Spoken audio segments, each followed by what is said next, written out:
What up, duh? What's good with you? Nassor, Nuru of the Late Night Flight Podcast, and what I have for you, what I'm about to walk you through is our 15 minutes of flight, where we highlight fly people doing fly things, and this young man from New York City is doing just that. His name is Michael Bostic. He is an R&B artist that has a new project out right now called A L.O.V.E. Chapter 2, and it is on all streaming platforms, Tidal, Apple, Spotify. In this virtual sit-down interview with Michael, we asked him about Chapter 1 of A Love Story, Chapter 2 of A Love Story, and a bunch of other relationship questions that he probably wasn't ready for. But here it is, 15 minutes of flight with the one and only Michael Bostic. Here we go. This is what I'm talking about. Nassor Nuru of the Late Night Flight Podcast. We about to walk you through this 15 minutes of flight. That's what we get, 15 minutes of fame out here. We got artist, composer Michael Bostic with us. Yes. Listen, thank you for being on. Thank you for having me. Oh, absolutely. Quick question. Let's just go ahead and kick it off because, as you know, A Love Story Chapter 2 is coming out. Matter of fact, it's not even coming out. It's out right now. Yeah, it's out. On all streaming platforms, on Tidal, on Apple, over here on Spotify. Yes. It is out here on these streets. You need to go ahead and go pick this up. This is a well-composed couple of pieces. And the reason why I was talking about a couple of pieces is because he has Chapter 1. We'll get to Chapter 1 in a second, though. Mm-hmm. We want to know about love. Mm-hmm. Now, of course, everybody going to say love. Come on now. Everyone knows love. What are you talking about? No, this brother uses love as an acronym. Correct.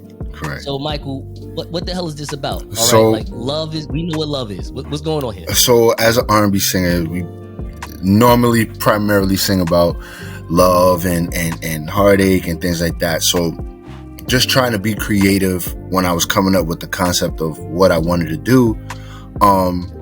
So what does love stand for? Like, what does it stand for? And I was going through dictionaries. It didn't make any sense. So I said, well, let me figure out something that works with the letters in love. But it would have to be something that just really encompasses what love is. And I came up with language of various emotions. And that's basically what it is. It's various emotions. You could be angry and still love. You could be sad and still love. It's so many emotions in one thing that creates love. That's awesome. I mean, this is a brand new term for love language. Correct.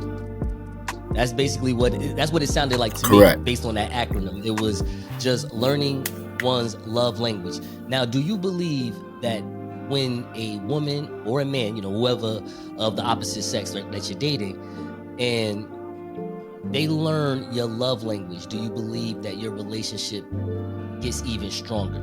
It helps. It helps to be able to know what someone's love language is and be able to feed into that. It helps. But I don't think that it makes it stronger. I don't know if it helps to make it last. There's so many other factors that go into a relationship besides that. Money. No, I'm just playing. All right, let's move on. Mm-hmm. Let's get to A Love Story Chapter 1. Okay. This was released in 2019. Mm-hmm. You have a couple of joints I like, but let us know about Chapter 1. Before we even get to Chapter 2, let's find out what was going on in Chapter 1 from your perspective, Mike. Okay, so funny thing about it is A Love Story that is out now, Chapter 1 is actually a re-release. I actually did it in 2016. And I was in a place in my life at that time where I had the resources to make the music. I was learning about recording and things like that, but I wanted to do something that everyone could relate to in a way. So I just started taking experiences from my own life and making songs about them. And the recordings for that project was about maybe 2 years it took. Maybe 3, but it was just stories that I just wrote over time, and it was fun recording. I recorded it on my own, mixed and mastered it on my own, wrote every song. The one feature I had 2 features on there, both good friends of mine. So yeah, no, that was the recording process, and that was fun, definitely. I'm glad you said that. Glad you said it was fun for you, because I actually had a little fun with one of your songs. Now you're like, what happened? Hear me out. I had to ask one of my female friends, hey, listen, Latoya, come over. I want you to come over for a second. Nassor, what's going on? Don't start that mess with me. Listen, no. I got this artist I want to hit. I'm sorry. I got this artist that I want you to hit. Right? So I bring her over. I let her hear this song. Okay. The song is Love Until the Sun Goes Down. This is on A Love Story Chapter 1. That was released 2019, which is a re-release, as he told you, because this actually came out 2016. Correct. So walk us through that song. Who wrote it? And I'm only asking because I know some artists, some composers that do R&B, do soul, do neo soul. Some write, some do not write. Just want to know who wrote it. How did it come together? Where was it recorded at? Let us know about that. Walk us through that song. That's one of my favorites. So it was one of those. I originally recorded it in a studio when I was living down south in Georgia, but I didn't like the way it came out. I wrote the song, did all the composing, all of the ad-libs. Everything is all me. Background vocals, everything is all me. But just recording that, I ended up recording at my house. The whole project was recorded at my house in my home studio. But just that process for that song, I think I had the instrumental. I had it for a while, and one day I was just in a writing mode, and I just started going, and it just flowed. It just came. It just was there. So that I think that was one of the first songs that I did like straight through, like just wrote, recorded, mix and master all in like one day. Yeah. Well, you one of those. Yeah, it was that's how it came. That was just moment. You gotta let it just marinate a little bit. Like, you know what? Yeah, I'm just helping. You know what it is? I had to make sure that I liked it. So I put all into it, and then when it was finished, and I was very happy with the final product. That's awesome. Yeah. To be honest with you, me and Latoya are very happy with the final product as well. Great. All right, listen. Let's get to chapter 2. Okay. This is out right now. My people. Right now. All right, you can go ahead. Tidal, Apple, Spotify. You can go ahead and give my man Michael a call. Hit him up on his DM. He's like, yo, listen. He'll get michaelbostic.com together. Facts. You put a little undisclosed donation in there. Let me ask you something on some marketing. Okay. What if I told you that if you built your own website, right? And let's say you do chapter 3. Okay. Right? Let's say 80,000 people did the free download. Because by the way, people, why not? It's free. Right. It's free music. Like, whether you even know this guy or not, you can just go to Tidal, right? Download it. Boom. It's yours. Right. Like, no problem. No one's going to beat you up for it. Nothing. No one's going to hit you with a copyright infringement. Nothing. It's yours. Facts. You know what I'm saying? So, chapter 3, right? They go to michaelbostic.com, and for whatever price you want, it could be $1, $5, $10. You know how Nipsey did it. Right. It's like, yo, whatever you want to pay for it, though. So you can get some money off of what you have created, because you created some good stuff, man, as a composer. What do you think about that? That sounds awesome, actually. It's actually it's something I got to look into doing. Awesome. So let's get to 2023. Okay. All right. We're going to get to Love Story Chapter 2. I want to read out some lyrics. Okay. Right? My favorite song on Chapter 2 is called Dangerous. Okay. And then I have a question for you. All right. Got you. I'm not going to sing it because I don't have the vocal cords. No. We're not doing that. I do the Arsenio Hall hosting. You need somebody to come out. You know what I'm saying? Do a dope little strut for the ladies and sit down on the couch and go talk to the dope people like my man Michael. Mm-hmm. It's me. But let me read this out to you. Here we go. Baby, let me please myself. Take my time. Baby, I'm just missing you all the time. Know that you belong to him. Oh, man. Now you're mine. Baby, let me worship you. You the shrine. My question to you, can you please tell the women that are watching this right now? Because remember, I know, look, we know this is pre-recorded. Shut up. And guess what? I do the editing and it looks good, so shut up. We're talking about the women that's going to be watching this the next day. But can you please tell those women that will be watching this how you worship your woman? Whoa.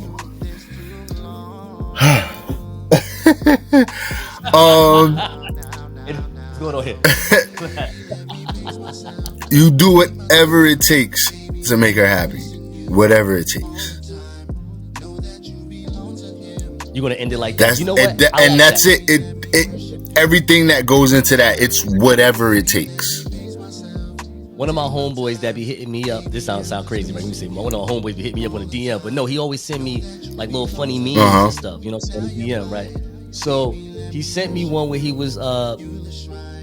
They say like, you know how it's like it'll have come beat on the, you know what? Right, you know right. So come beat this. Right. And then under it, it'll say me with the little quotes on it. So then you see a picture. Right. So you see woman, come beat this up. Me. Then you see this little cartoon clip of this dog just jump on this cat and beat the hell out of it. It threw the stick on his head, bang, bang, bang, bang, bang, right? And just threw him off. I just thought it was funny because you said whatever it takes. Yeah. And I was like, damn, that dog definitely. Nah, but you are correct though. Whatever it takes. I ain't mad at that. So, what's going on here in chapter 2? What is the difference between chapter 2 and chapter 1? Is there a growth? Is there an evolution, if you will? What's going on here? So chapter 1 was written with the idea of boy meets girl, boy loses girl kind of situation. So if you listen to chapter 1 in order, it kind of plays out like that. Chapter 2 is kind of how he gets over it and then moves on and finds someone new. And that's kind of how that plays out. So where Bad and Dangerous is, he kind of like wilding, and then it kind of settles into like regret with Come Home. It's like, yo, you miss what you know, kind of like that. But then you move into finding something new that makes you happy. You know what I'm saying? With More Than Friends. So that's really how that works. Like, it really is just a quick little story of continuing where from that left off. What can we expect from chapter 2? Really just great R&B music, man. Great R&B music. I think that's something that is missing in the mainstream. It's not. You know something? I don't mean to cut you off. I know you're the star. Right. You're the man. You're the man. Like who am I? I'm just someone that is asking the people that are actually talented questions. I get that, but hear me out, Michael, because I was listening to the music and I realized that your R&B is, now I wouldn't say older, just more of a class. Like it's more of a style. It's a different styles. It's one of class. Right. Like it has a debonair style to it. More like Neo, right? Not whatever new person that is out right now, like not Roddy Ricch. Correct. I guess if you want to say that's R&B, I mean, however you want to use that term. Yeah, but no, I feel what you're saying. Yeah. So yeah, just walk us through that. Like, what made you say, all right, this is the tempo that I want to put down for the people, and I don't necessarily want to give you what's 2023. I grew up in that. That's really all I know. I'm now growing into the newer style, so it's like all I know is the smooth. You know what I'm saying? Like I don't know the new stuff. Even I do, but it's very unnatural for me and for my voice to kind of do that. I try to steer away from certain cadences and even certain beats, like certain drum patterns, certain things like that, because I think as an artist you kind of got to know what's good for your brand and what's good for your voice. And I have a very mid to low tenor type voice, so I can't do everything that like some of these guys can do. So as a singer, I have to kind of tailor my music to what fits my voice. And those songs fit my voice. I have a smoother sounding, deeper voice, and that works. It doesn't really translate well with like trap soul. You know what I'm saying? Like so just in the music business, just knowing that's more of the reason why I lean towards the neo soul and the 90s sounding R&B type, that it's just a vocal thing. You know something? If I met you at Central Park with like the Roots band, you'll be a star tomorrow. I appreciate that. That's what you need. You need to, every time you perform in New York City, because you already in the best city in the world. You know what I'm saying? You just need to perform in New York City with like a good band. You know what I mean? Like just a band that's gonna know your music, right? And be like, yo, let's just go ahead and rock this. Yeah, that's something I'm looking into. That's something I'm looking into doing. So that's definitely something I want to put in the works. I want to do it at least once. Do a nice live concert. So, definitely. You got the right idea. Michael, check me out. You signed the contract, bro. You know what happens, all right? I get it. I had to ask all the nice questions about your music, and your music is dope. I get that. But now you on the late night flight. You're with the pilot. And what I like to do is just play some games. I like to have some fun. Let's do it. All right? So, look, you're an R&B guy. Let's just give it real simplistic. R&B guy equals I know relationships. That's just what it is. That is what it is. You a smooth talking mother from NYC, all right? I know what's going on. I can't bring my girl around you, right? That's just how it has to be. So listen, I got these little cuff cards over here. Okay. I'm going to just flip one up. I'm going to ask a question. Rapid fire, all right? Let's go. Try to answer them as fast as you can. Don't sit there and give me an essay. Don't give me a Facebook essay. Don't do that today. Got you. Because I'm good for that. So got you. Here we go, bro. So, how has social media changed the way you date? When I was dating, I guess it made it easier. You got dating apps. I don't know. I was in the dating scene, but I really wasn't. I really don't know how to date. It's never been my thing. I was in a 16-year relationship previous to the one I'm in now. So like dating for me is I don't know. I feel bad that was the first question. That's cool. It's all right because that actually was a damn good question for real. How long do you wait to hear from a person after you've given her your number? Maybe an hour. Okay. Yeah, maybe an hour. Check in, say hey. I like this. If you are in a committed relationship, but you flirt with other people on social media, is that considered cheating? Woo. How would I feel if this one over here was flirting on Instagram?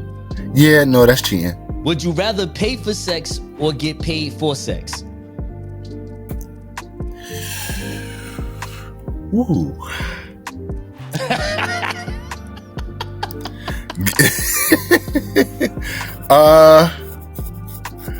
Get paid for it? Get paid for it, I guess?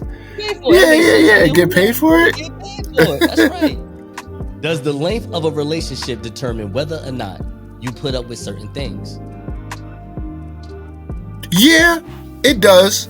I think in the beginning of a relationship, you kind of choose what you're gonna put up with, and it just really just depends on the person. We'll get you out of here on this one. Have you ever slept with someone that is currently in the room right now? Absolutely.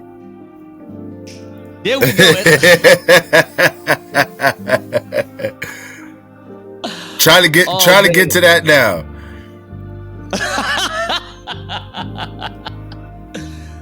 Michael, can you let everyone know where they can find you at? So listen, thank you guys, everybody, for tuning in.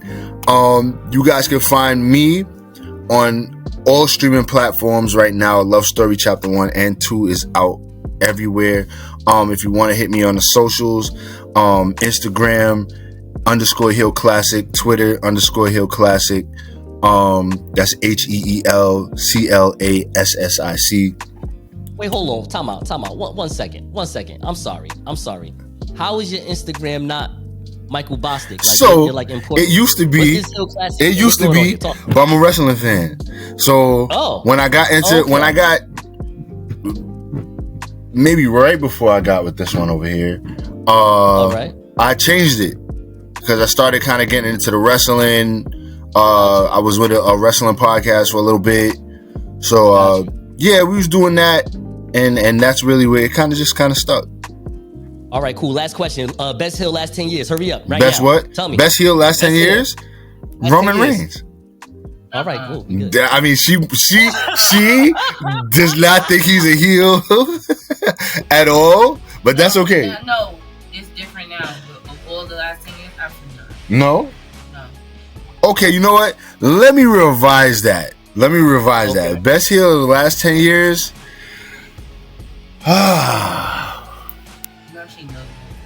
I know the answer. Triple H? No. Brock Lesnar? No. Janelle from HR? Not maybe. The biggest heel of them all. The biggest heel? Vince McMahon? That's funny, probably. That's funny. I don't. She's playing riddle games with me, and I don't have time for it. Garcia. Michael. Is the biggest heel in the last 10 years? You're absolutely right. My bad, Mike. Yeah. Mike Mizanin. Absolutely. She's absolutely right. You're absolutely right. Thank you for correcting me. No problem. I'm always here. Always here to help. That's my baby. That's a real wrestling savant answer right there. No, you said last 10 years. Yeah, no, she's definitely right. 10 years? That's a right. Yeah. That's a right answer. That's a fact. I can't even. I wasn't even going to say that. That's the right answer. That's a better answer Right. than what I was going to say. Yeah. Mike been holding it down. Holding it down. Holding it down. He beat Roman Reigns in Brooklyn. Right. With that IC. Right. I remember that. He did beat Roman for the IC title. Oh shoot. He got everybody Carlos. Everybody, He got everybody Carlos. yo. All right, bro. I don't want to. Oh, be good. No, I know you're gonna cut it all out. What? I promise you. I got some of that. Yo, you keep it. Listen, I'm here for the off kilter stuff, bro.